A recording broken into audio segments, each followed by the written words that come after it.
रानो चिड़िया के केले की खेती बहुत अच्छे से तैयार हुई थी। सारे खेत में पीले पीले केले दूर से ही दिखाई दे रहे थे। रानो चिड़िया के पड़ोसी कालू कौवे की केले की खेती अभी तक तैयार नहीं हुई थी। सारे खेत के केले हरे रंग और पौधे भी कमजोर थे। गोरी कौवी और कालू कौवा बहुत उदास थे। तभी रानो चिड़िया उनसे कहती है, मैंने अपने खेत में मेहनत की है, इसलिए मेरी केले की खेती देखो कितने अच्छे से तैयार हुई है। मैं तो आज अपने केले मंडी लेकर जाऊंगी बेचने के लिए।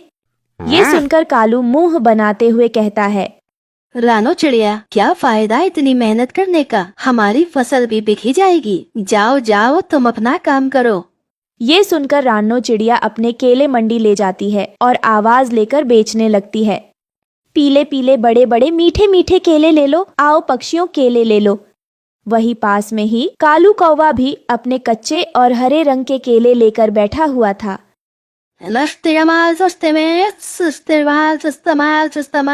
चिड़िया के केले महंगे हैं, मेरे केले सस्ते हैं। केले वाला केले ले लो, केले वाला।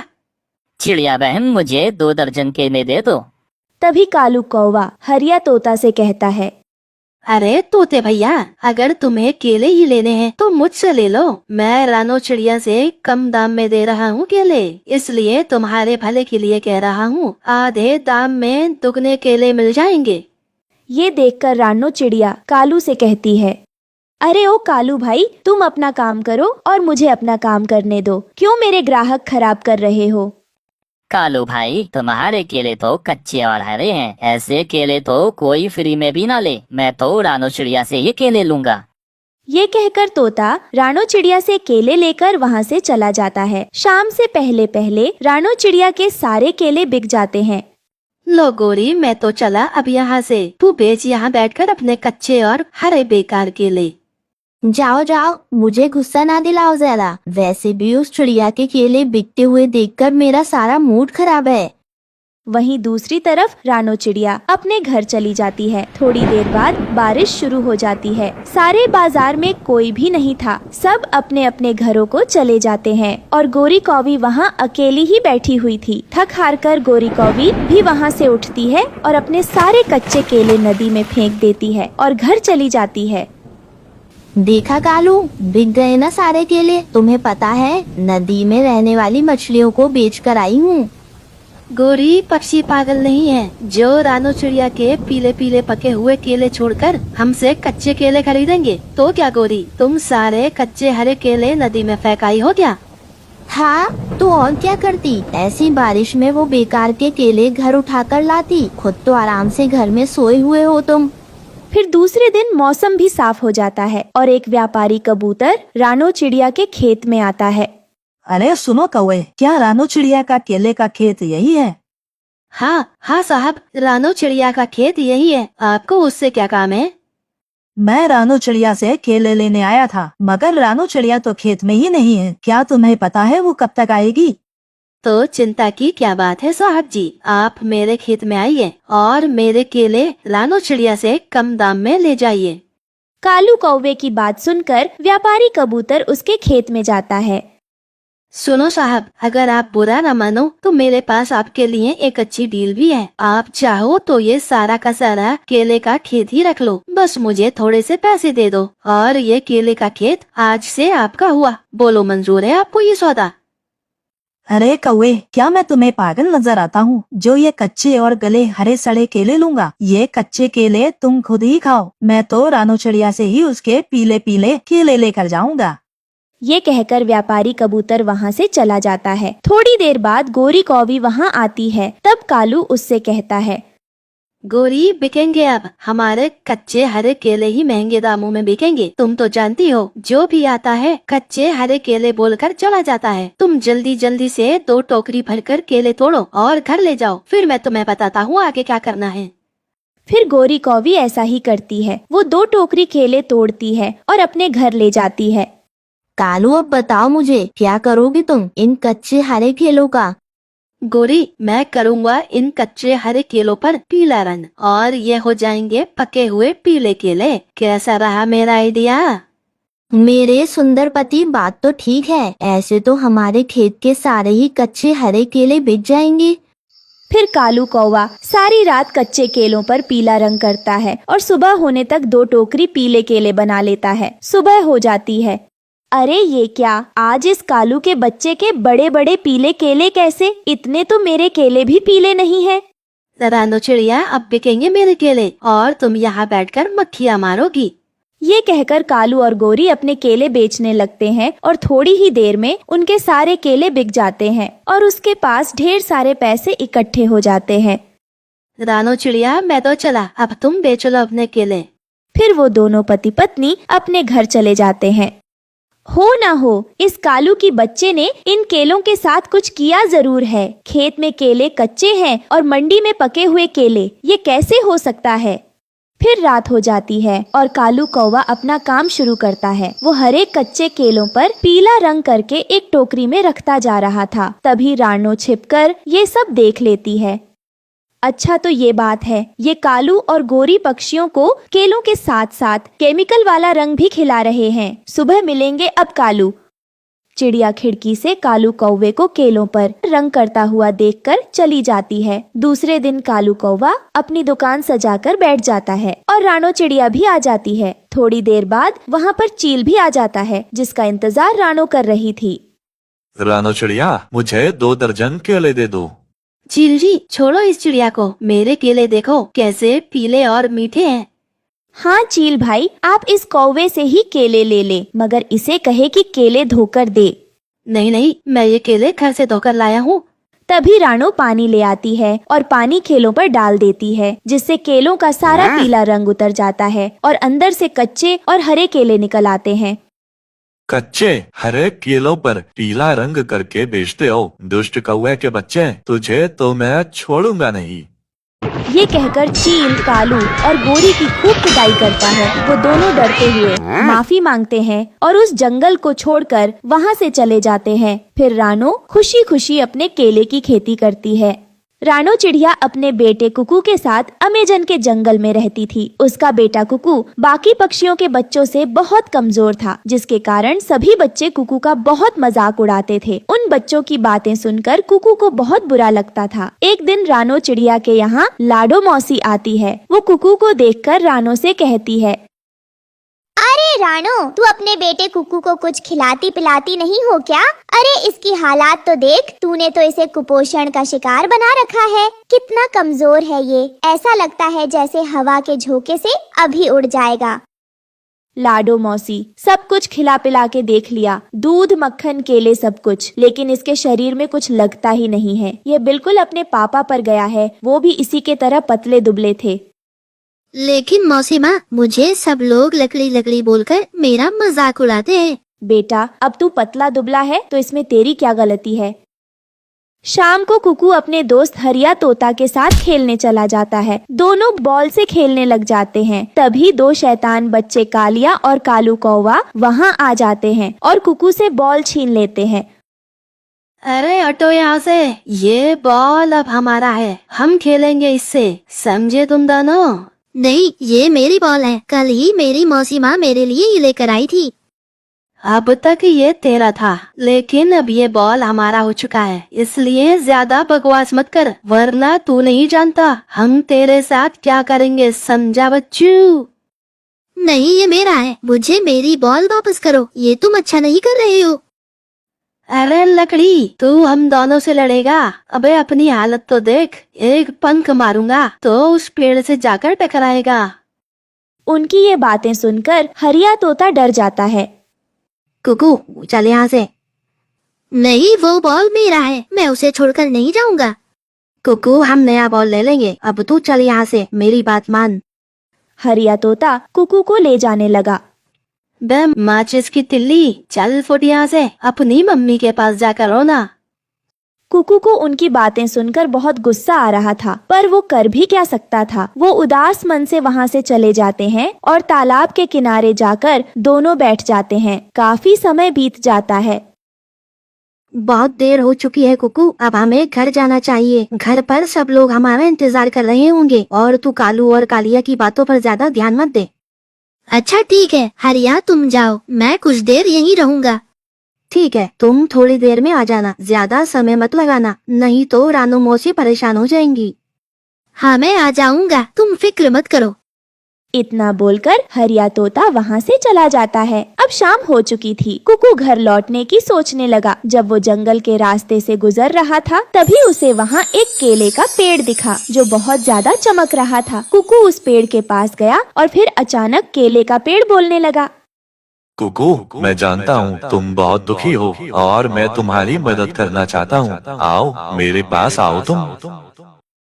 पहले तो कुकू केले के पेड़ को बोलता देख हैरान हो जाता है और फिर कुकू हिम्मत करके उस केले के पेड़ से पूछता है, भला एक पेड़ कैसे बोल सकता है और तुम मेरी मदद कैसे कर सकते हो? तुम तो एक मामूली से केले के पेड़ हो जो एक जगह खड़ा रहता है। मैं जानता हूँ तुम मेरे साथ मजाक कर रहे हो। सब पक्षी मेरे पतले दुबले होने का मजाक बनाते हैं, तुम भी वही कर रहे हो।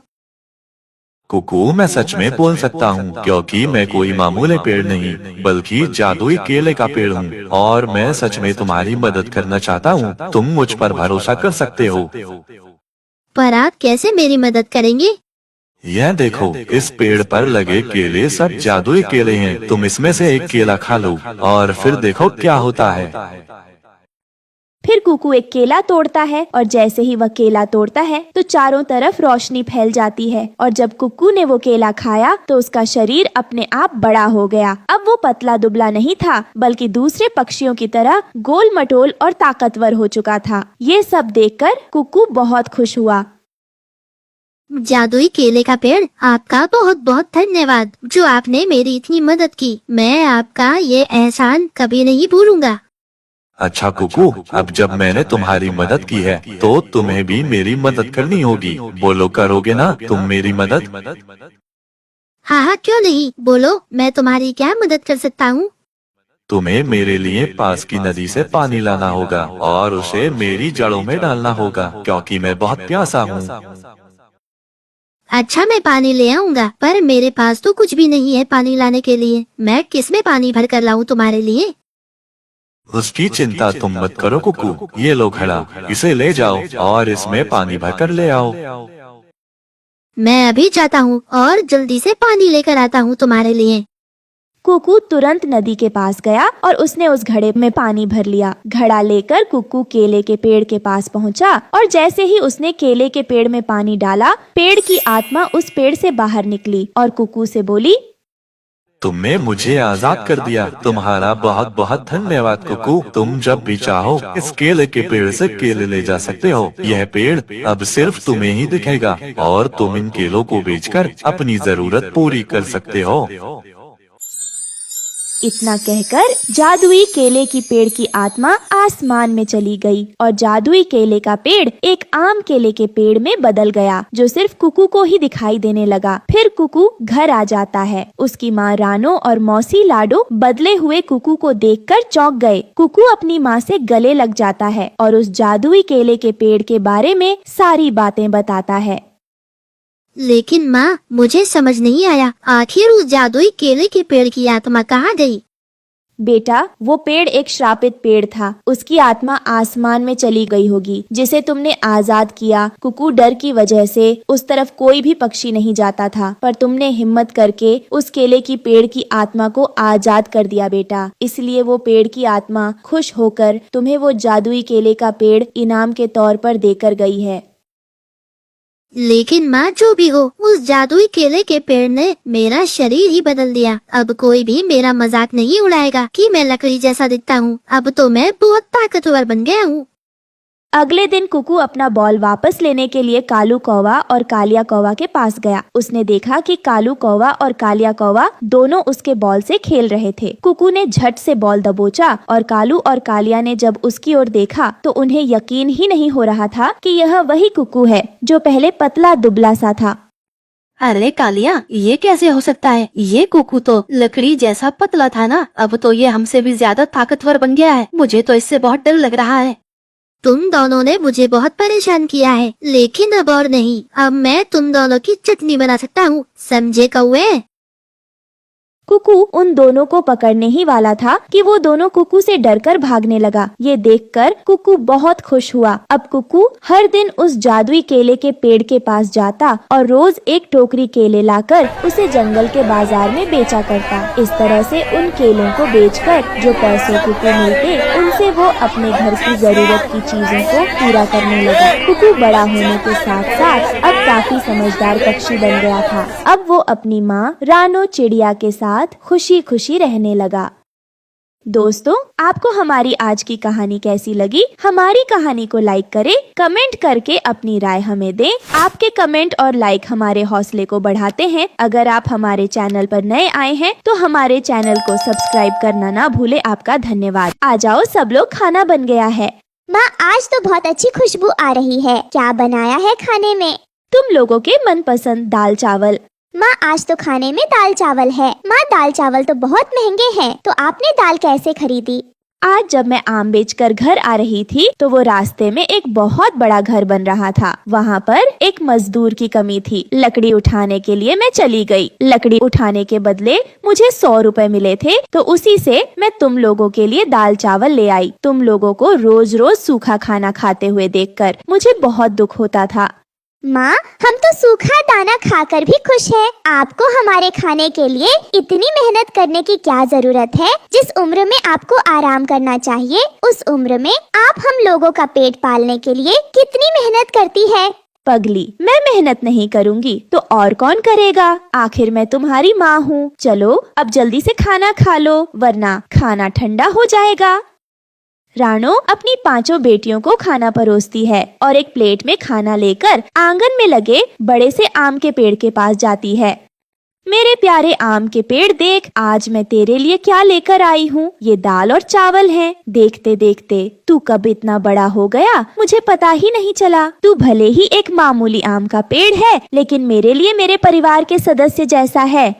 रानो चिड़िया खाने की थाली को उस पेड़ के पास रखकर पेड़ पर प्यार से पंख सहलाती है और अपने घर के अंदर चली जाती है। रानो चिड़िया जिस दिन से उस जंगल में आई थी, तब से ही रानो ने इस आम के पेड़ को बड़े प्यार से सींचकर बड़ा किया था। रानो चिड़िया आम के पेड़ से आम लेकर बाजार में उसे बेचकर अपना और अपने बेटियों का गुजारा करती थी। एक दिन आप खाना छोड़कर यहाँ इस पेड़ को पानी दे रही हो। अगर एक दिन पानी नहीं दोगे तो क्या हो जाएगा?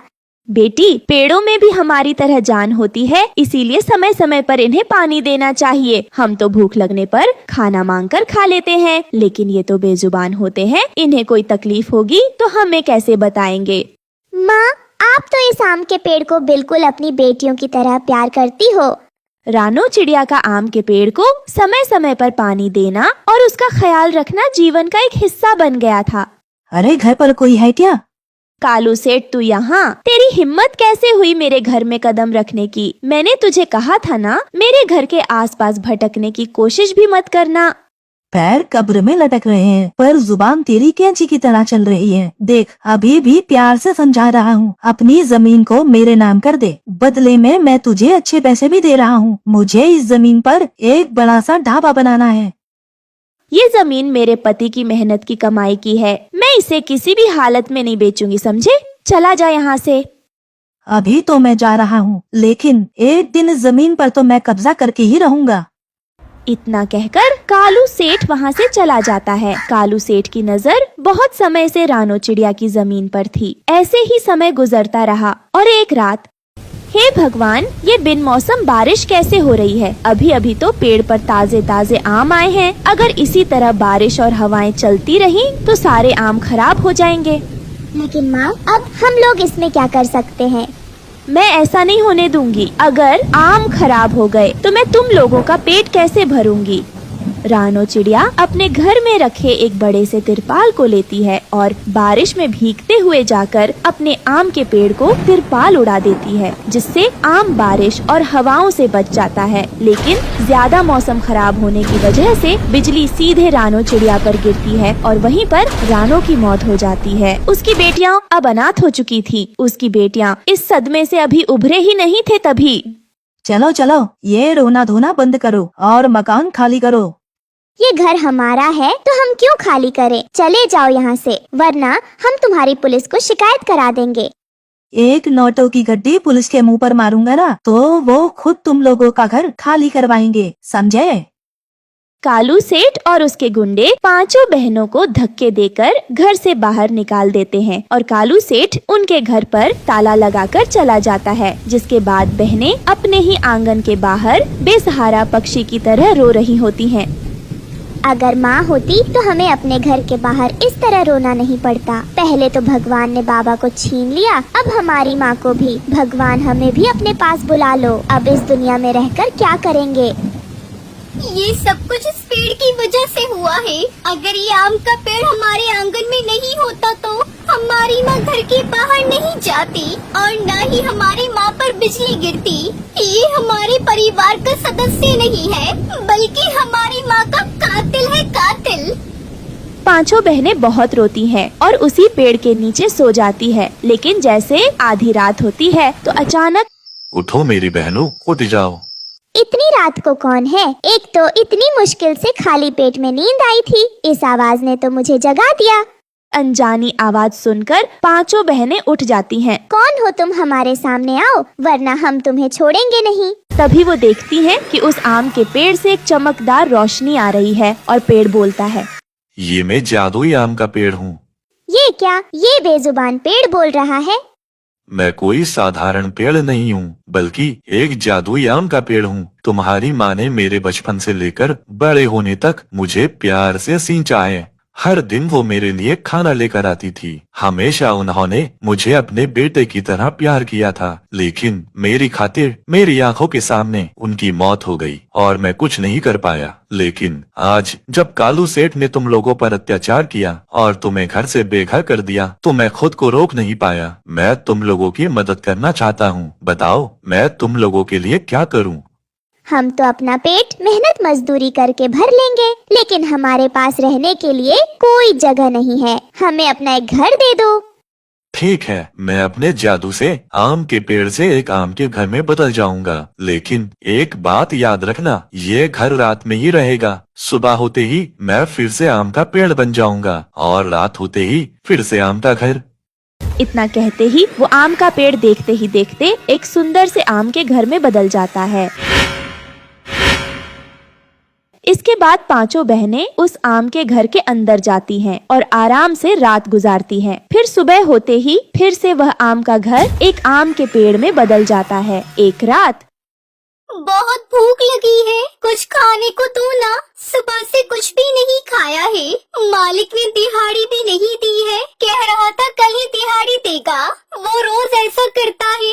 मेहनत मजदूरी करके भी हम 2 वक्त की रोटी नहीं खा पा रहे हैं। काश हमारे पास खाने के लिए कुछ होता। इतना बोलते ही उनके सामने खाने की 5 थालियां आ जाती है। ये देखकर पांचों बहनें बहुत खुश होती हैं और पेट भर खाना खाती है। ऐसे ही दिन गुजरते गए, लेकिन एक रात, ये क्या हुआ? सुबह जब आया था तो यहाँ तो आम का पेड़ था, रात में आया तो ये आम का घर। इसके अंदर तो रानों की बेटियाँ सो रही हैं। लगता है इसकी बेटियों को काला जादू आता है। कालू सेठ अपने गुंडों के साथ पांचों बहनों के आम के घर में घुस जाता है। तो तुम लोगों को जादू करना भी आता है? तुम्हारी हिम्मत कैसे हुई मेरी इस जमीन पर आम का घर बनाकर रहने की? कालू सेठ के इतना बोलते ही अचानक उन गुंडों के ऊपर आम की गुठली की बौछार होने लग जाती है। लगातार आम की गुठली उन पर पड़ते रहते हैं, जिससे वो सभी घायल हो जाते हैं और कालू सेठ अपने गुंडों के साथ वहाँ से भाग जाता है। जो जैसा करता है वैसा भरता है। हमारी माँ के अच्छे कर्मों की वजह से हमें ये जादुई आम का घर मिला और आज जादुई आम के घर की वजह से हम लोग बच गए। अब गुड़िया चिड़िया और उसकी बहनें उस जादुई आम के घर में खुशी खुशी रहने लगती हैं। प्यारे दोस्तों, इस कहानी से हमें यही सीख मिलती है कि हमें कभी लालच नहीं करना चाहिए। दोस्तों, आपको हमारी आज की कहानी कैसी लगी? हमारी कहानी को लाइक करें, कमेंट करके अपनी राय हमें दें। आपके कमेंट और लाइक हमारे हौसले को बढ़ाते हैं। अगर आप हमारे चैनल पर नए आए हैं तो हमारे चैनल को सब्सक्राइब करना ना भूलें। आपका धन्यवाद।